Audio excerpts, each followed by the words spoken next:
factor tree of 416.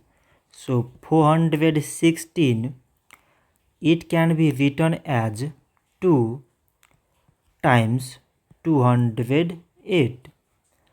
2 times 208 means 416. 208, it can be written as 2 times 104. 2 times 104 means 208. 104, it can be written as 2 times 52. 2 times 52 means 104. 52, it can be written as 2 times 26. 2 times 26 means 52. 26, it can be written as 2 times 13. 2 times 13 means 26.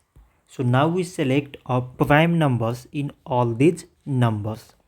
So prime numbers we have is 2, 2, 2, 2, 2, and at last this 13. So we can write 416 is equal to product of all these prime numbers, that is 2, like as this 2,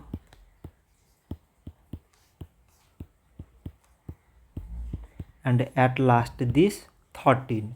So this much for today, and thanks for watching.